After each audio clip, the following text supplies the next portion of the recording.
Habibi, come to Dubai. Let's start off with number 15, Miracle Garden. This 3-time Guinness World Record breaker is filled with 150 million flowers and is the perfect place for not only flower lovers, but also children. You'll notice just how family-friendly it is when you initially walk in and are greeted by 2 immaculate shrub stallions that serve as a gate to the rest of the majestic garden. There's endless fun things to see, including a Smurf village, a flower princess floating above her castle, and the world's biggest floral installation, which is that life-size replica of the Emirates airplane. As I'm sure you know, Dubai gets pretty hot, so we recommend coming as soon as it opens at 9 a.m. You only need to spend 1 to 2 hours to see everything you want, and if you have some extra time, you can head over to the world's largest butterfly garden that holds 15,000 butterflies. Coming up is number 14, Dubai Mall. The Dubai Mall is the largest mall in the world and is roughly the size of 200 football fields. It has more than 1,200 stores with every brand you could possibly think of and around 200 restaurants. You could definitely fill up an entire day here, especially because it's connected to the Burj Khalifa, and right outside its doors is the famous water show. Other mind-blowing things you could find here is an Olympic-sized ice skating rink, the world's largest indoor aquarium, and even a 150-million-year-old dinosaur, which was discovered in Wyoming. If you're not a fan of crowds, avoid this area at all costs, because it gets around 75 million visitors a year and can feel quite claustrophobic. Next up is number 14, the iconic Burj Khalifa. Since 2009, the Burj Khalifa has been the tallest building in the world. At 828 meters high, it's equivalent to the size of 3 Eiffel Towers or 2 Empire State Buildings. It cost a whopping $1.5 billion to complete this structure. There's 160 floors, and you can ride all the way to 154 to visit the highest outdoor observation deck in the world. Don't worry, there's glass surrounding it so you won't fall off. I don't think people realize just how big this building is. If you're standing at its base, you have to crank your head all the way back just to see the tip of it. Hey, might you turn it sideways so I can see?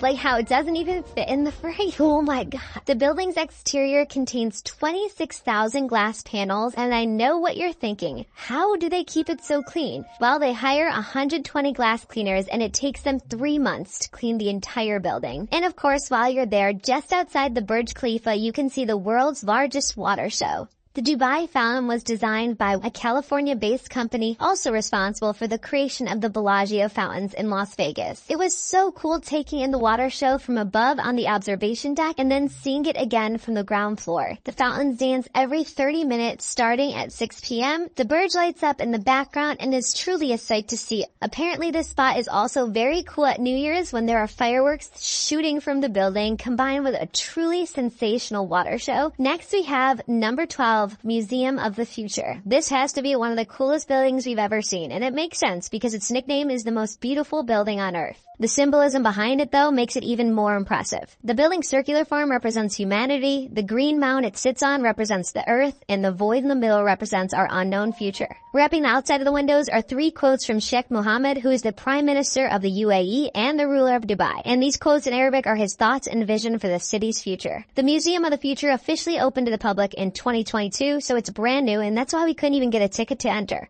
Inside, you can expect to see the future of space travel, robots, innovation, and sustainability. Even if you can't enter the museum, you can still check out the lobby, which looks like you're walking into the future. It's an all-white room with spiral staircases, mesmerizing elevators, and a ceiling that glows up with more Arabic quotes. Personally, the best time to visit is at sunset, and when it gets dark, this entire structure glows in the night with the city shining all around it. Up next is number 11, the unbelievable Palm Jumeirah. There are 3 man-made islands off the coast of Dubai, but the biggest and most famous is the Palm Jumeirah. This palm tree-shaped island stretches 5 kilometers into the Arabian Gulf, and it's so massive that you can see it from space. To create this, they blasted 7 million tons of rock from a nearby mountain and dug up sand below the Persian Gulf. It cost $12 billion and took 6 years to build.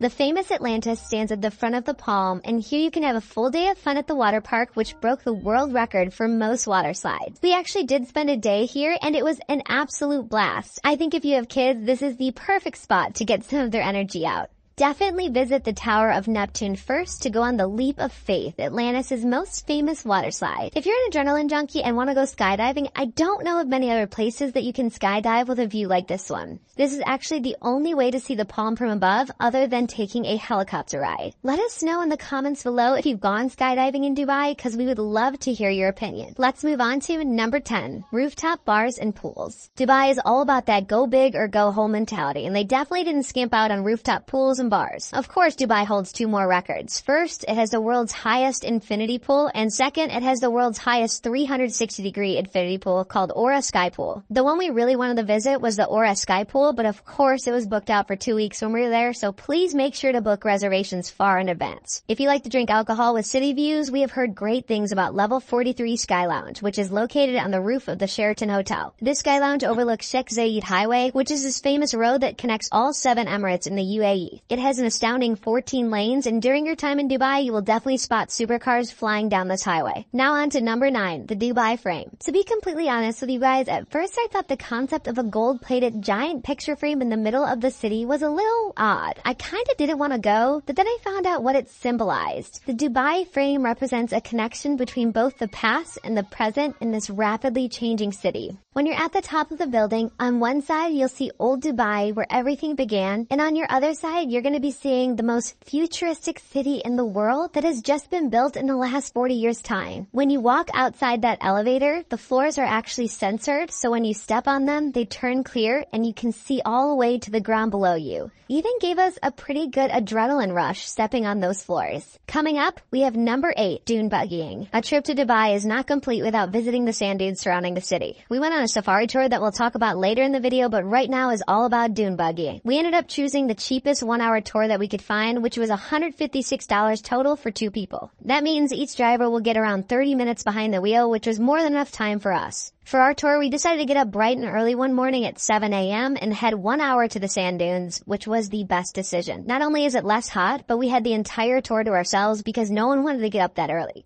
Just so you know, in Dubai, it's a law that you need a tour guide to lead you around the sand dunes, and at first I was super disappointed, especially because it started out really slow. Basically, at the beginning, the guide wants to feel out your driving skills, and once you're more confident, he definitely lets you go much faster. Just in case the tour companies run out of helmets with face masks, make sure to bring sunglasses so the sand doesn't spray in your face the whole time. Whizzing up and down the sand dunes was not only thrilling but hilarious because as the passenger, you never really know what your partner's gonna do. There are endless kinds of tour companies for everyone's budget, and with different high-speed dune buggies, I'll make sure to link a couple below for you guys. Next up is number 7, Hell's Kitchen, Gordon Ramsay. If you don't know what Hell's Kitchen is, it's a restaurant inspired from Gordon Ramsay's famous TV show, Hell's Kitchen. We've had the pleasure of eating at HK at Caesar's Palace in Vegas, and it was so good. Any chance we get to eat at it again, we take the opportunity. Oddly enough, this is his only Hell's Kitchen restaurant outside of the US. Everything is designed just like the TV show where there's a red and blue team and they cook right in front of you. Our highly recommended dishes to you would be the burrata salad, followed by Gordon's famous beef Wellington, which is so freaking delicious you have to get it. Just touch it.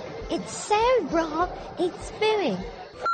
With you now. And finish with the best dessert we've ever had in our lives, the famous sticky toffee pudding. Ooh, my mouth is watering just thinking about it. Moving on to number 6, food tour. Let's be honest, food is the best part of travel. And that's why in every place we visit around the world, we always start our time with a local food tour. You not only get to try some of the best food during your trip, but you also get to make friends with locals that will teach you all about the culture. We met our tour guide Sandy in Dera, which is the heart of Dubai's Old Town. Here we strolled through the maze of narrow alleyways, passing by classic sandstone buildings and trying all sorts of dishes like camel gelato, falafel pitas, chicken shawarma, and much more. Then it was time to pass through the golden spice souks where there were mounds of colorful spices and more gold than we've seen in our lives.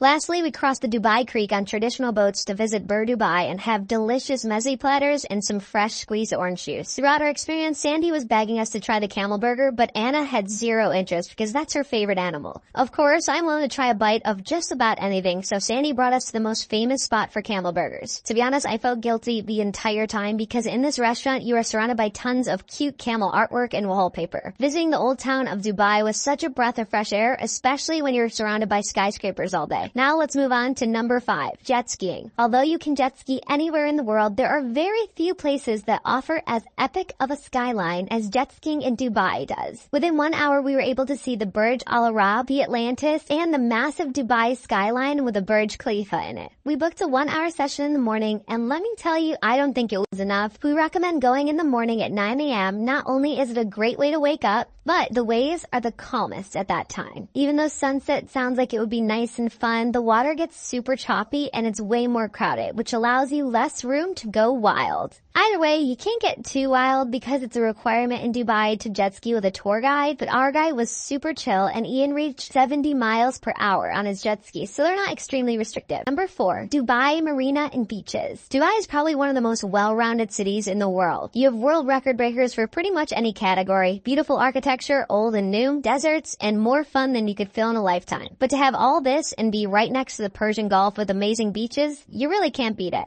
Now, when visiting Dubai, you'll probably stay in one of 2 locations, either in the city center close to the Burj Khalifa or 25 minutes down the road near Dubai Marina. During our 2 weeks in Dubai, we split up our time and stayed 7 days downtown and 7 days in the Dubai Marina. And honestly, if we can go back, I would have spent more time near the marina. There's just nothing like having a $100 Airbnb a 5-minute walk from the beach. There are plenty of beaches lining up the coast, but we visited the most popular called JBR Beach right near the marina. Even though it was super crowded, it was the best spot to take in the sunset, watch yachts roll by, and even see the largest Ferris wheel in the world, which was inspired by the London Eye. Another fun thing you could do at the marina is take dinner cruises up and down the coast at night, which will be such a relaxing way to see different perspectives of Dubai. Next up is number 3, Deep Dive Dubai. Deep Dive Dubai is another world record-breaking facility allowing thrill seekers to dive into another dimension. This is the deepest pool in the world at 60 meters deep, but it's so much more than a pool. It's basically like exploring a sunken city.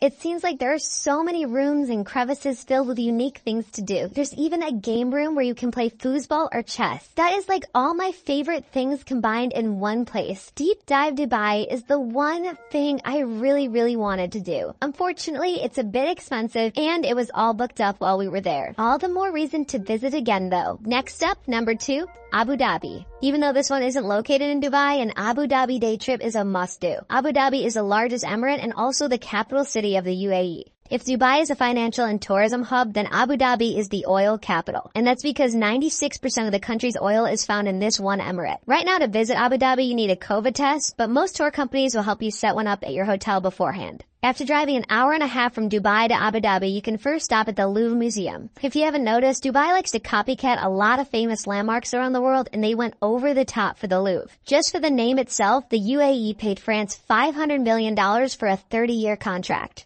Although this museum has a bunch of cool art, it's nothing compared to the galleries in Paris. But the real thing to be excited about here is the spectacular architecture. This massive floating dome on top of an all-white building contrasts perfectly with the surrounding blue water. What's really cool about the dome is that it has 8 different layers, which creates this rain of light effect coming through as you're walking around. After the Louvre, you can visit many more places like the Emirates Palace, which is now turned into a hotel that you could stay at. And then you can hop right over to the Presidential Palace where all the government meetings are held. Now, one of the main reasons you're probably wanting to visit Abu Dhabi is for the Grand Mosque, which is the 9th largest mosque in the world and can fit upwards of 40,000 worshippers at once. This was by far the prettiest mosque we've ever been to, especially because it's all white marble. Walking around, I couldn't believe my eyes because it was just perfection. Keep in mind there is a dress code here where men have to cover their shoulders and knees and women have to cover pretty much everything besides their face. Thankfully, our tour guide was nice enough to bring an extra abaya, which is a traditional outfit of Emirati women. Another thing to keep in mind is that this is a place of worship, so please be respectful. The security guards do not want you touching each other in photos, giving peace signs, or basically any movement other than smiling. Now, coming in at number 1, the safari tour. A safari tour is something everyone should experience at least once in their lifetime. When you leave the city and approach the desert, you really get to see what a local Bedouin lived like.